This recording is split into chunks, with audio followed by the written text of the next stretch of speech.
Welcome to Habitat Live.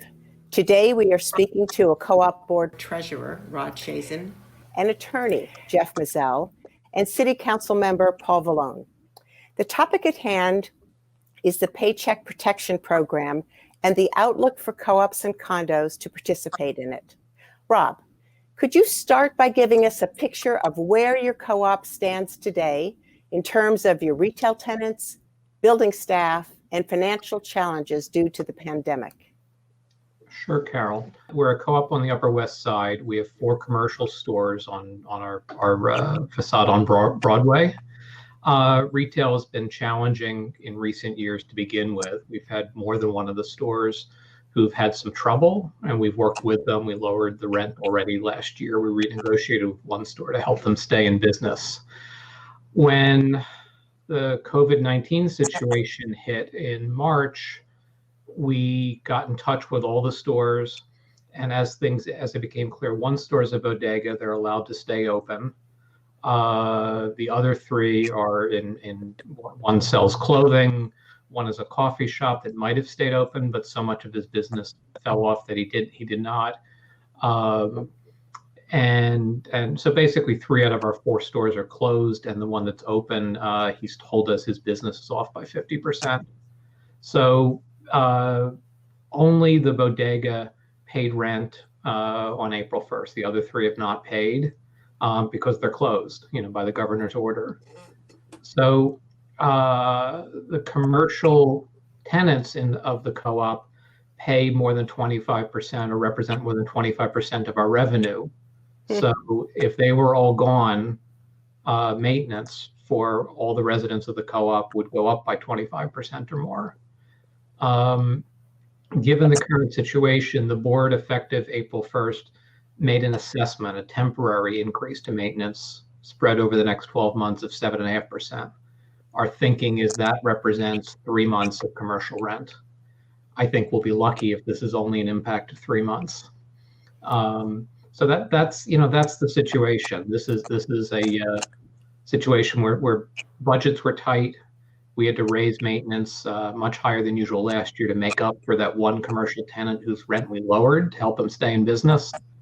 And some people like me, I work in a white collar job where I can work from home. I'm still making money. There are lots of folks in the building who are impacted. There are people on fixed incomes. There are people who are laid off from work. So what about building staff? Talk to me. How much staff do you have, and are they all still working? So we have 6 full-time staff. It's a doorman building. So there's 4 doormen, a porter, and a live-in super. They are all still employed. We've kept them all full time, and we're grateful to the staff that they're working. They're wearing masks and practicing distancing. But the doormen represent security as well as helping with building services. The porter to keep things clean, super, and all the doormen are chipping in with extra cleaning and so forth. And they have to commute to work, and so I think it's a balance. A number of them have said they're grateful to still have their jobs when so many people are losing income, but they're also, they also put themselves at risk.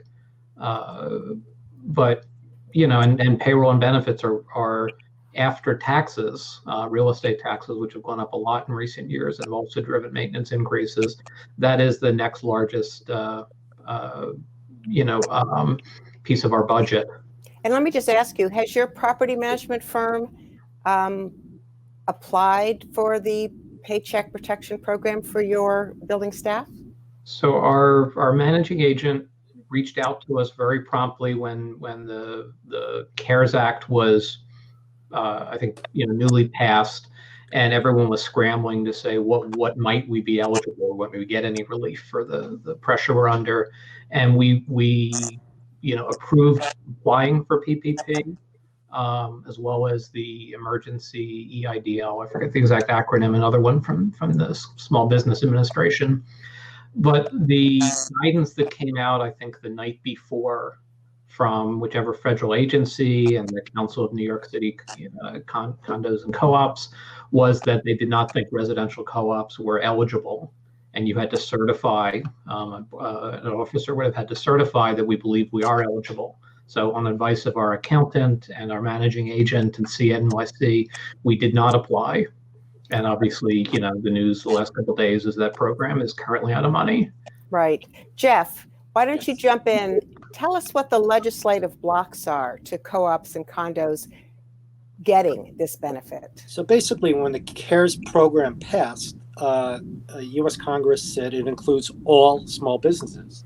So the initial thought was a co-op is a small business like anybody else, and it would be administered through the Small Business Association, which is the arm of the government that would handle that. And there was that period where we were in flux. We didn't know whether or not it applied to co-ops, and most co-ops were getting ready to apply.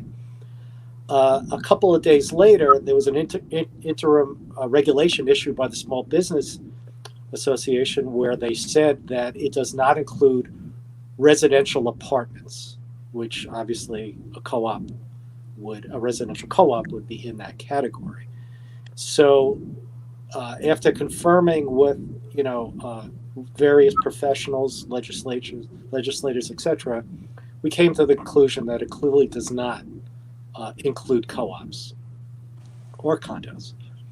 So at that point, we reached out to our legislative partners to see what we could do to gather momentum. When I say we, I mean the president of the Co-op and Condo Council, which I am counsel to, and also I represent Co-op and Condos. So I was getting a flood of emails asking what to do. And as Robert said, co-ops are impacted significantly in addition. And his problems are terrible, but there's also water charges are going to be astronomical because everybody's home all day. If your maintenance includes electric, that's going to go up.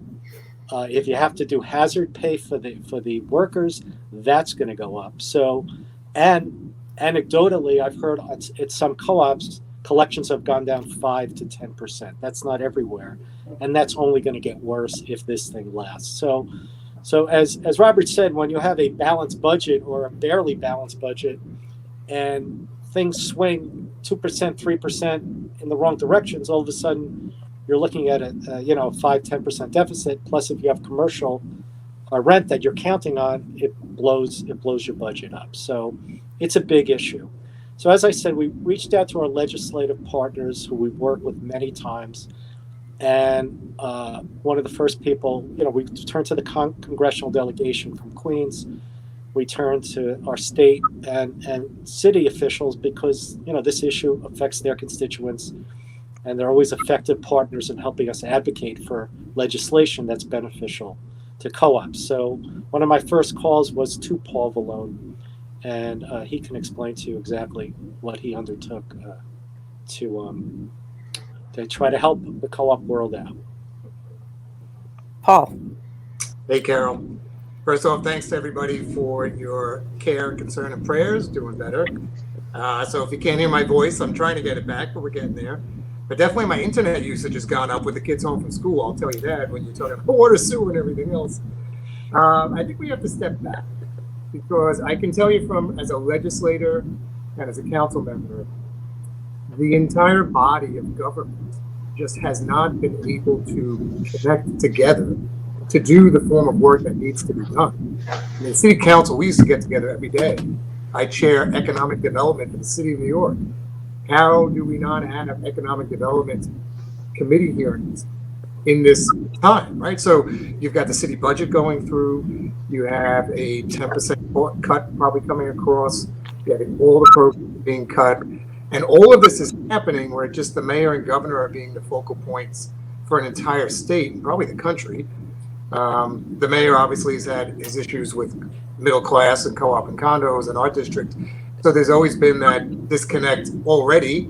So then you try to bring the co-op and condo conversation to the table that's been completely forgotten in all of this.